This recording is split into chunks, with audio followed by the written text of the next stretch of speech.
Bienvenidos a nuestra masterclass de apego y autoestima. Vamos a aprender a acompañar el desarrollo de la potencialidad de niños, jóvenes y familias desde lo que es el coaching educativo y familiar, en el conocimiento de las características, de los tipos de apego y cómo eso forma el autoestima o formó tu autoestima. Y quisiéramos agradecer a la Academia América por la Educación Emocional y al Método Al Mando. Para tener mayor información sobre nuestros programas, puedes visitar www.metodoalmando.com. Gracias a los distintos diplomados, a los distintos cursos de nuestra academia, es que podemos entregar este tipo de capacitación o de tipo de masterclass completamente gratuita. Así que muchísimas gracias a todos en la academia. Hoy te quiero invitar a un viaje en donde te despojes de tus creencias antiguas y te conectes con tu explorador.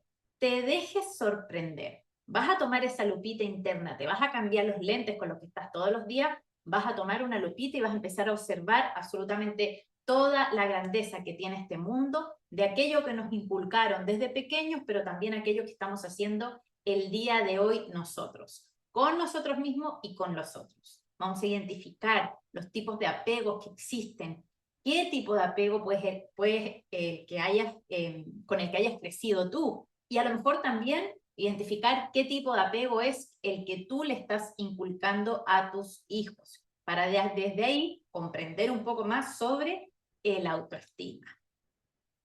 Pero hay que partir derrotando el mito más grande sobre el autoestima. ¿Cuál crees tú que puede ser?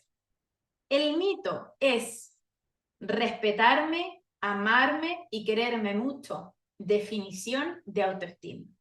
Eso es un mito.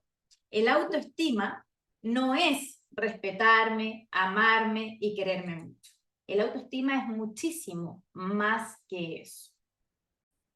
¿Y por qué no lo es? Principalmente porque el amor es el acto más humano, natural e intrínseco del ser humano. Todos nacemos con la posibilidad de amar a otros, con la posibilidad de amarnos a nosotros mismos. El ser humano es bueno por naturaleza. Yo creo que son muy poquitos los seres humanos que no son tan buenos por naturaleza. De hecho, hay muchos estudios que comprueban de que sociópatas, psicópatas y grandes, por ejemplo, asesinos en serie, etcétera, se comportan de la manera como se comportan, no solo por las características de su cerebro, de que por cierto tienen características diferentes, sino también por el lugar en donde nacieron. Ese lugar fue creando todas estas diferencias a nivel cerebral a medida que fue pasando el tiempo. De hecho, en Netflix hay un documental de 3 trillizos, que su madre tenía problemas psiquiátricos importantes y aparte era alcohólica, problemas de adicción. Un doctor, malévolamente, pero al mismo tiempo se dice que es para la ciencia, yo no lo veo algo bueno, hace muchos años atrás sabía de estos trillizos, sabía de las condiciones de la madre, que era una persona pobre, con trastornos psiquiátricos y también con alcoholismo. Y él decide, junto a otras personas, separar a estos 3 niños, darlos por muertos, cuando nazcan, separarlo a estos 3 y poner a los 3 niños en distintas familias para investigar cómo es el crecimiento y el desarrollo de cada uno de los niños, sabiendo que tienen la misma genética, tanto del padre como de la madre, drogadicción, alcoholismo y trastorno psiquiátrico. La misma genética, pero cómo se comporta esa genética estando en distintos ambientes. Claramente el resultado es el mejor hogar para ese niño que lo dejaron en un espacio en donde era respetado, era mirado, era observado, donde sus emociones valían y donde creció con mucho amor. Esa persona, ese joven, fue el que mejor se desarrolló de los 3 hermanos. Luego había otro que, si bien creció en un ambiente próspero, era un ambiente muy rígido, muy estructurado de acuerdo a normas, y a él le costó un poco más. Pero aquel niño que lo dejaron en una familia completamente disruptiva, finalmente termina en el mismo resultado que la vida de la historia de su madre. Si tú tienes Netflix, yo te recomiendo de que la veas. Nacemos con la posibilidad absoluta del amor, tanto para mí como para amar a otros. Entonces es un mito que la autoestima sea amarme, respetarme, quererme. No es solo eso. Es muchísimo, muchísimo más que eso. Y es la composición de una historia que se desarrolla a lo largo de la vida. Y que claramente si no hemos tenido un apego seguro desde pequeños y llegamos a una adolescencia sin autoestima, pues bien, nosotros sí podemos construir nuestra autoestima desde el autoconocimiento, desde el autoconcepto. Saber qué es lo que quiero, saber qué es lo que no quiero, qué es lo que me gusta, qué es lo que quiero construir, desear, controlar el impulso, etc. Ya vamos para allá. El autoestima, según la definición de distintos autores, dice así: es la representación interna de la representación de los estímulos. O sea, tú tienes estímulos exteriores, todo lo que tú ves a tu alrededor, escuchas, ves, sientes táctilmente, olfateas o gustas, todo eso son estímulos exteriores, que estamos súper hiperestimulados de cosas aparte a nuestro propio sistema. Ok, todos esos estímulos tienen una representación interna. La representación interna de esos estímulos interfiere de gran modo en cómo tú construyes tu autoestima. Es la interecepción y la exterocepción del proceso cuerpo-sentido. Fácilmente eso significa que es la composición de todo lo que tú ves por fuera que ingresa dentro de ti y forma una imagen de ti mismo, de ti mismo. Y una vez formas esa imagen, la interecepción y la exterocepción es la interpretación de tu propio cuerpo, de tu propio conocimiento. ¿Qué es lo que estás pensando? ¿Qué es lo que estás sintiendo a nivel corporal? Entonces, aquí hay un autor que dice, el conjunto de eso, cuando tú te sientes corporalmente, te sientes emocionalmente, la representación de los estímulos, sabes que la interpretas de una manera, por ejemplo, óptima para ti, entonces tu autoestima se va a ver fortalecida, porque cuando conoces esas cosas, te conoces a ti mismo. Se construye en el tiempo, desde el entorno hacia adentro. Ajá, yo en esa parte estoy absolutamente de acuerdo. El entorno, que vamos a ver más adelante, los niveles neurológicos. El entorno es la base de todo para un ser humano. O sea, el entorno sí puede definir a una persona. Que esa persona quiera cambiar después y quiera adquirir sus propias herramientas, también, por cierto, es una alternativa, pero define grandes, grandes, grandes, grandes caminos del futuro para una persona, el entorno. Es también un proceso que todo ser humano puede construir. O sea, si no lo hiciste desde pequeña, tú lo puedes construir ahora que tú estás mirando esta masterclass. Favorece a quienes tengan una mentalidad constructiva.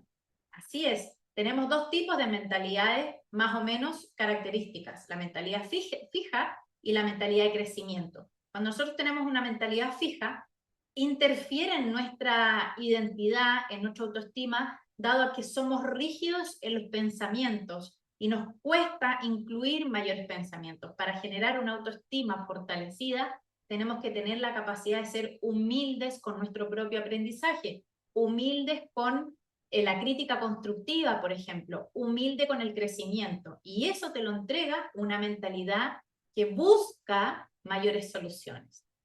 La crianza en triple C, que es nuestro método, modela esta construcción de manera adaptativa y natural, que lo vas a ver hoy día.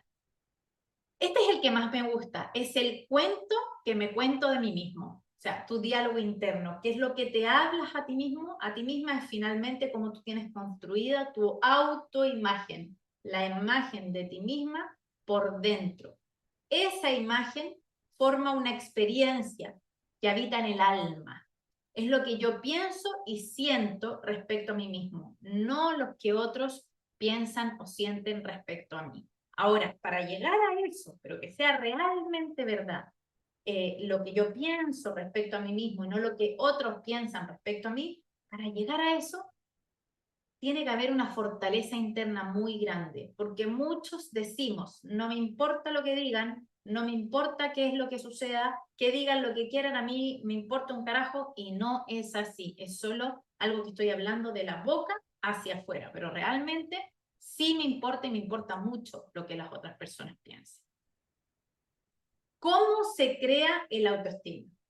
El autoestima se crea desde que nosotros nacemos hasta aproximadamente los 25 años. Ahora, ese proceso es inicial cuando nuestro entorno es propicio, es como son como el primer cuarter de la posibilidad de tus 100 años, en donde tú sabes que son tremendamente importantes para un ser humano. Y desde ahí viene toda la vida, o sea, toda la vida se construye y se fortalece la autoestima mediante el apego seguro. Los primeros 25 años, para que una persona tenga autoestima, para que la adolescencia sea un proceso genial dentro de sus dificultades, cuando hay apego seguro, esa adolescencia es muchísimo más llevadera que para una persona que no tuvo apego seguro. Ahí es donde los padres, tutores o cuidadores logran nutrir las necesidades básicas de un ser humano. Y existen 3 necesidades básicas de un ser humano: el amor, la seguridad y la libertad. Y aquí yo te quiero dejar estos 3, escríbelos a algún lado y grábatelos, porque todas las conductas disruptivas de las personas son porque no están cumpliendo con estas 3 necesidades básicas. O sea, mi hijo tiene una conducta disruptiva porque siente que no es amado. Mi hijo tiene una conducta disruptiva porque porque siente que no tiene seguridad en el hogar en donde está. Mi hijo tiene una conducta disruptiva porque siente que lo están presionando tanto, tanto, tanto que no es libre. Y así viceversa. La falta del amor o por amor hacer cosas, la inseguridad o irme a un grupo que no es el que mi papá y mi mamá me recomendarían por sentirme seguro, sentirme aceptado. Y la libertad porque quiero libertad y me están presionando mucho dentro de mi casa, o porque tengo tanta libertad que ese mismo exceso de libertad forma en mí una conducta disruptiva. Estas 3 son las necesidades básicas de un ser humano, las más importantes. Luego tenemos la pirámide de Maslow. Está la fisiología, o sea, cubrir las necesidades básicas como corporales, comer, tomar agua, nutrirte de distintas maneras. Luego está la seguridad, sentirme seguro. Luego la afiliación, o sea, sentirme que pertenezco a un grupo. Luego el reconocimiento, el grupo me reconoce. Grupo llámese cualquiera, tu hogar, en el colegio o cualquier grupo que esté juntándose con tu hijo, aunque a ti no te guste. Y luego la autorrealización, que se asemeja a el conseguir logros. Y aquí yo me salgo un poquito de la teoría de Maslow. Maslow habla de la autorrealización cuando ya somos más grandes, cuando escogemos nuestra carrera profesional. Yo creo profundamente en la experiencia que tengo en que la autorrealización es algo permanente en base a la creación, construcción y realización de objetivos. Ahí nos vamos sintiendo autorrealizados. Según Maslow, esta pirámide de necesidades básicas de un ser humano, cuando está cubierta, cubre la posibilidad del apego seguro y la construcción de una autoestima fortalecida. Si nosotros asociáramos lo que es la teoría de Maslow con los niveles neurológicos, que lo vas a aprender en el curso del programa Tu Talento, estaría la fisiología, la seguridad, la afiliación, el reconocimiento y la autorrealización. Pero hacia abajo estaría toda la identidad, se conforma por los valores que vamos aprendiendo, las creencias, nuestras capacidades, el reconocimiento de nuestras capacidades, aquello que vamos haciendo y el entorno. Esta sería como la composición del absoluto. Pero vamos por parte. Desde la fisiología, Maslow dice de que, la fisiología son todas las necesidades que tiene el ser humano comprendidas como básicas. Alimentarse, beber agua, tener sexo, vestirse, etcétera. Todo el reconocimiento del sexo, ojo, como el contacto físico con un otro, ¿ya?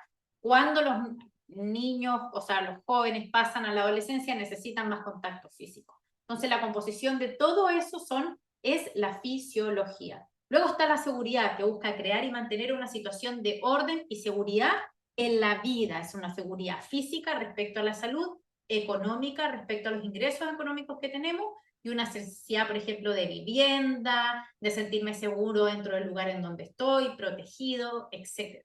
Luego la afiliación implica el sentimiento de pertenencia a un grupo social, familiar, amigos, pareja, compañeros de trabajo, etc. O sea, mi hijo nace en un ambiente, nosotros nacemos en un ambiente donde las necesidades básicas como la fisiología está cubierta o debería estar cubierta. ¿Ok?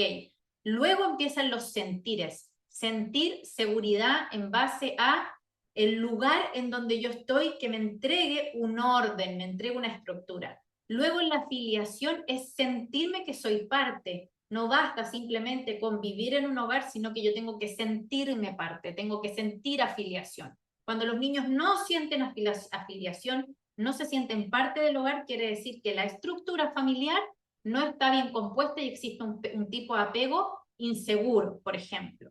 También está el reconocimiento, que nos busca crear y mantener una situación en orden de seguridad en la vida, pero por ejemplo también se relaciona con todo lo que se asocia a el reconocimiento físico, el reconocimiento económico, la necesidad de sentirse, que te están diciendo que lo estás haciendo bien, que te dan un feedback, que te reconozcan, esto ya sea dentro de tu hogar o fuera de lo que es el hogar. También está la autorrealización, que es la capacidad para sentir el logro en todo lo que yo voy aprendiendo.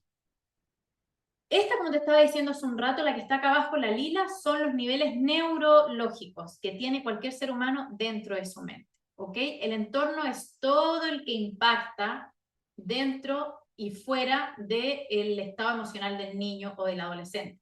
Las conductas. Entonces, cuando nosotros hablamos de entorno y comportamiento, tendemos a hablar de solamente cómo los niños se comportan. Hiciste tal cosa, con quién estabas, y tenemos conversaciones en base a una superficialidad, el entorno y el comportamiento.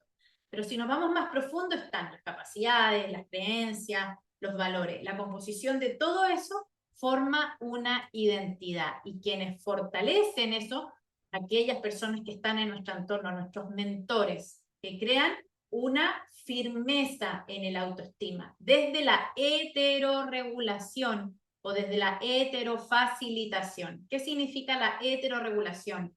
Yo soy un modelo para mi hijo, para mi hija o quienes están a mi alrededor. Esto también existe la heteroregulación emocional en las empresas, ponte tú.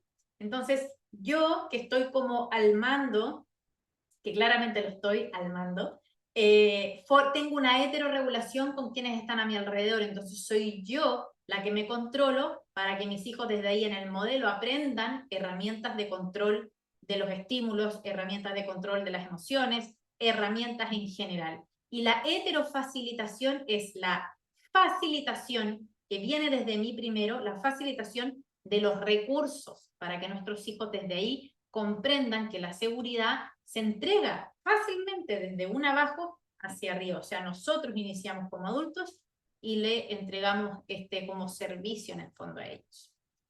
Cuando el foco de atención está puesto en las habilidades, en la resignificación y en la modelación de debilidades, en niños y jóvenes es cuando hablamos de nutrir sus respuestas emocionales y conductuales. Por ende, cubro la necesidad de la base del comportamiento. En una necesidad está el amor, la seguridad o la libertad. Si mi hijo se está portando mal, si mi hijo está tomando malas decisiones, si mi hijo tiene déficit de atención, dislexia, dislalia, trastorno del desarrollo, etc., debe ser un niño o un adolescente que habita mucho el miedo. Entonces, estas tres se ven alteradas, ¿ok? Nuestro foco de atención quiere decir de que yo fortalezco más sus habilidades y resignifico sus debilidades. Pero no soy de ese tipo de mamá o papá que está encima diciendo permanentemente lo que hicieron mal. No, sino más bien busco la manera de resignificar debilidad, ¿ok? Modelando aquello para potenciar las habilidades. ¿Qué es lo que tu hijo o tu hija hace bien? Te enseño esto.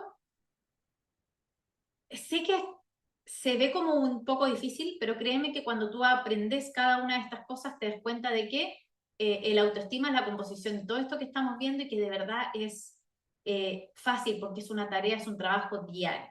¿Ok? Fisiología, seguridad, afiliación, reconocimiento y autorrealización. Esto sería como la teoría de Maslow.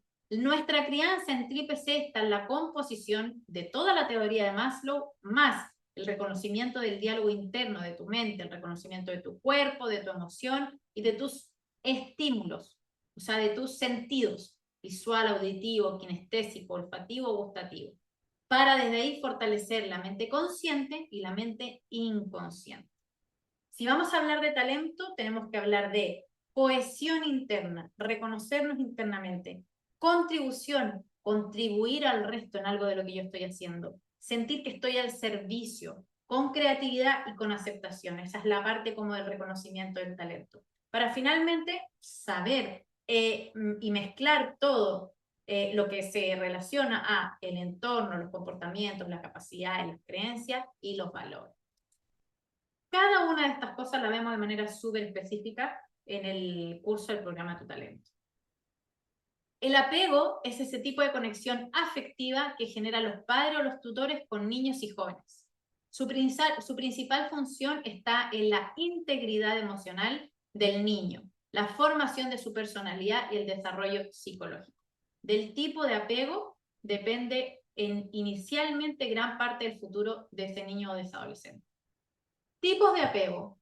John Bowley, psiquiatra y psicoanalista infantil, retoma los trabajos de Mary Ainsworth, en donde muestran la situación extraña, una investigación psicológica por la reacción de los infantes y las diversas situaciones que experimentan. Aquí es cuando nosotros, la situación extraña es como cuando le ponen a un niño al frente un juguete y lo analizan según qué es lo que hace el niño. Hay niños que toman el juguete, lo abren, lo vuelven a cerrar y indagan o curiosean muy despiertos en base al estímulo que tienen al frente. Y hay otros que lo evitan y tú ves que lo miran, pero no lo toman y no hacen nada y lo miran. Bueno, eso sucede principalmente porque el niño está teniendo un apego inseguro o un apego evitativo. Así que vamos a ver los distintos tipos de apego. Está el apego ansioso ambivalente. En psicología, ambivalente significa expresar emociones o sentimientos contrapuestos, lo cual frecuentemente genera angustia. Por eso, en el caso de un apego ansioso ambivalente, el niño no confía en sus cuidadores y tiene una sensación constante de inseguridad, de que a veces sus cuidadores están y otras veces no están. Lo constante en los cuidadores es la inconsistencia en las conductas de cuidado y seguridad. Es bien marcado y muy común también. Las emociones más frecuentes de este tipo de apego son el miedo y la angustia exacerbada ante la separación, así como una dificultad para calmarse cuando el cuidador vuelve. Los menores necesitan la aprobación de los cuidadores y vigilan de manera permanente que no les abandonen. Exploran el ambiente de manera poco relajada y procuran no alejarse demasiado de la figura de apego. O sea, están pendientes hacia dónde van a ir porque saben que se puede desaparecer en cualquier momento.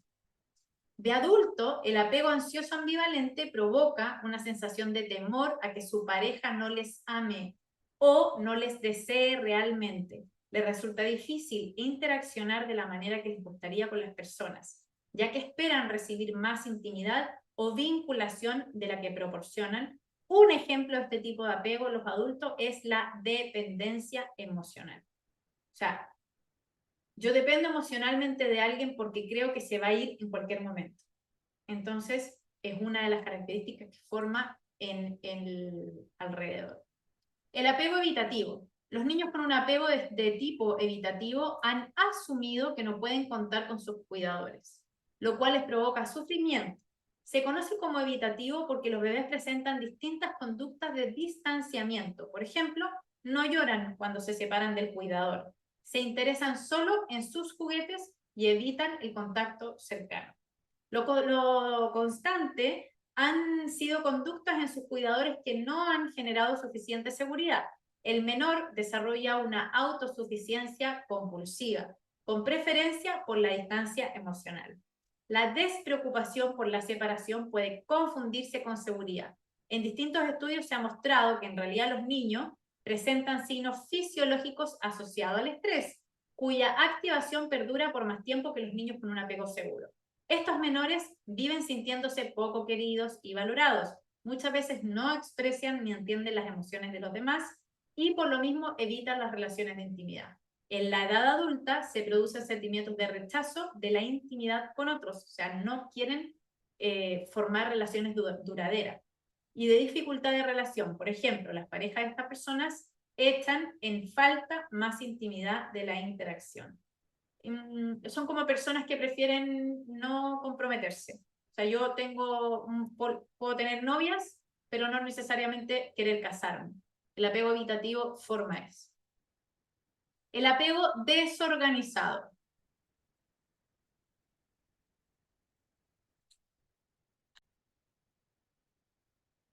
Esta presentación porque tenía una H que no iba. El apego desorganizado es una mezcla entre el apego ansioso y el evitativo en que el niño presenta comportamientos contradictorios e inadecuados. Hay quienes lo traducen en una carencia total de apego. Lo constante de los cuidadores han sido conductas negligentes o inseguras. Se trata de extremo contrario al apego seguro. Casos de abandono temprano, cuya consecuencia en el niño es la pérdida de confianza con su cuidador, o figura vincular e incluso puede sentir constantemente miedo hacia esto. Los menores tienen tendencia a conductas explosivas, destrucciones de juguetes, reacciones impulsivas, así como grandes dificultades para entenderse con sus cuidadores y con otras personas. Evitan la intimidad, no han encontrado una forma de gestionar las emociones que esto les provoca, por lo que se genera un desbordamiento emocional de carácter negativo que impide la expresión de las emociones positivas. De adultos suelen ser personas con alta carga de frustración e ira, no se sienten queridas y parece que rechazan las relaciones, si bien en el fondo son su mayor anhelo. En otros casos, este tipo de apego de adultos puede encontrarse en el fondo de las relaciones conflictivas constantes o aquellas personas que necesitan 100%, 100% que se les demuestre un cariño de manera absolutamente permanente. En el apego seguro se caracteriza por la incondicionalidad. La incondicionalidad. El niño sabe que su progenitor no va a fallarle. Siempre va a estar, se siente querido y aceptado tal como es. Tiene marcos de referencias claros y hay acompañamiento a nivel cognitivo y emocional. Mito, mito, mito, que el apego seguro deja a los padres hacer lo que quieren al niño. Eso es un mitazo. Eso no es verdad. El apego seguro es un marco referencial seguro donde hay leyes, normas que se deben cumplir dentro del hogar, pero también se caracteriza por la incondicionalidad, o sea, pase lo que pase, te mandes la embarrada o la cagada o hagas lo que hagas, yo voy a estar ahí para ti, para apoyarte. Los niños se sienten que tienen la incondicionalidad. Existe una ecología en el entorno, o sea, son hogares que generalmente están más en calma que todos gritando. Sienten seguridad por la congruencia, los valores son acogidos y se integran con fluidez. Congruencia significa que tú exiges exactamente lo mismo que tú estás dando. Entonces tú exiges que no grite la gente, que comunique de una manera efectiva, porque tú también no estás gritando y te comunicas de una manera efectiva. Adolescencia y adultez no les provoca miedo el abandono, pueden llevar una vida independiente sin necesitar relaciones interpersonales y vínculos afectivos. Cubre absolutamente todas las necesidades básicas del apego seguro. El principal mito del apego seguro es el malcriado, que generalmente se ha dado a entender, como te dije hace un rato, que el apego seguro es como ese estilo de crianza donde los niños pueden hacer absolutamente lo que quieren y está pero ultra lejano a hacer algo así. Posibles señales de apego inseguro y baja autoestima. El comportamiento en casa podría ser: llora con frecuencia cuando se enfrenta a las tareas difíciles o tareas nuevas. Se siente inferior o cree que no vale. Desea ser otra persona. Evita responsabilidades. Hace comentarios despectivos o negativos sobre sí mismo. Es autodestructivo o se autolesiona. hace observaciones despectivas de los demás, son propensos a los accidentes, les cuesta tomar decisiones. Se comporta agresivamente con otros niños, carece de seguridad ante el adulto, es poco empático, dependiente de la opinión de los demás, evita roles de liderazgo, se retrae o comporta de forma tímida, valora en exceso o subestima su capacidad. O sea, niños que están permanentemente diciendo, yo soy bueno, yo soy el mejor, yo soy aquí, yo soy allá, pero por dentro uno sabe que no es así. Comportamiento posible en el colegio u otro entorno. Actúa impulsivamente porque está aburrido y reacciona. Carece de posibilidad para prestar atención. Sufre ansiedad aguda. Sufre y le angustian sus errores. Sufre de frustración cuando pierde. Sufre de descontrol de impulso. Busca la aprobación continuamente. Carece de motivación escolar o clasifica. No busca trabajar en equipo. Prefiere hacerlo solito. Ahí lo que nos enseña en el fondo de las características que te acabo de mostrar es que hay carencias de alguna de estas características y no está teniendo en el fondo un apego seguro, no siente la capacidad de ser quien realmente es. Entonces, simplemente sería apego y autoestima. En el apego seguro nosotros como padres tenemos que estar disponibles, corpóreo emocionalmente, o sea, yo corporalmente estoy disponible para mis hijos y emocionalmente también. Tenemos conversaciones fluidas y no existe un juicio de mi parte como padre.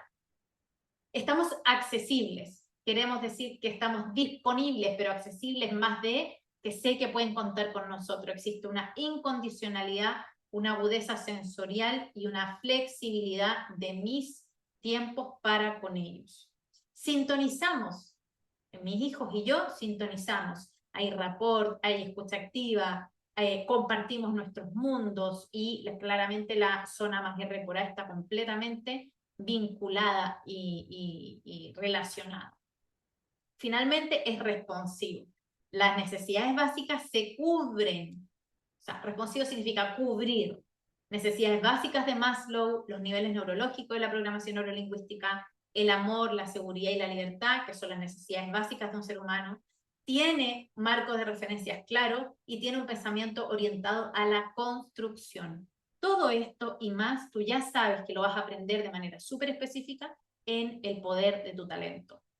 El apego seguro también, acuérdate, es desde la heteromodelación. O sea, yo tengo todo esto que te acabo de nombrar para mostrárselo a ellos. La heteroregulación, heteromodelado. O sea, yo hacia ellos. Y desde ahí podría siquiera exigir.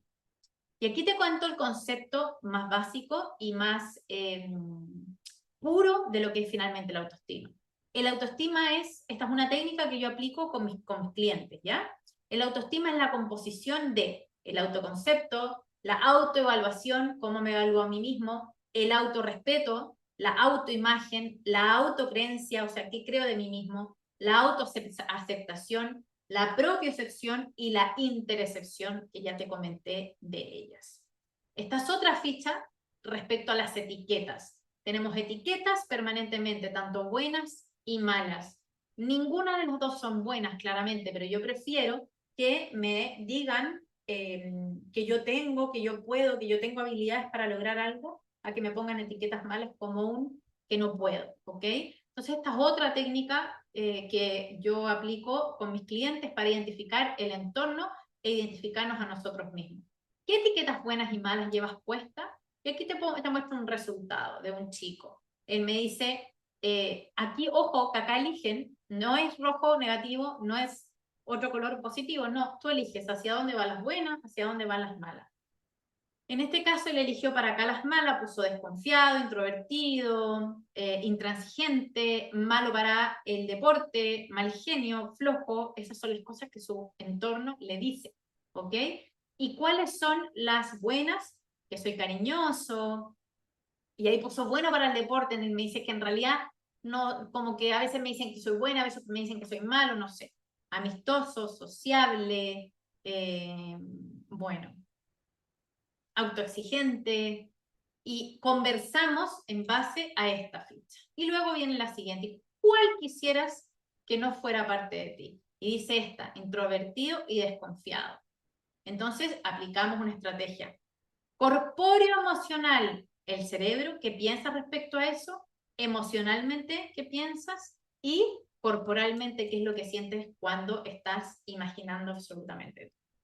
Damos por finalizada esta masterclass de apego y autoestima. Te la voy a dejar linkeada en YouTube para que la veas cuantas veces tú quieras, para que te investigues más en qué tipo de apego fue el que tú finalmente creciste y para que veas también qué tipo de apego estás generando en tus hijos. Y te recuerdo de que esto es solo una masterclass, una pincelada de todo lo que vamos a ver en el programa El Poder de tu Talento, que comienza la nueva edición y última de este semestre en el mes de marzo. Los espero, que tengan una bonita semana.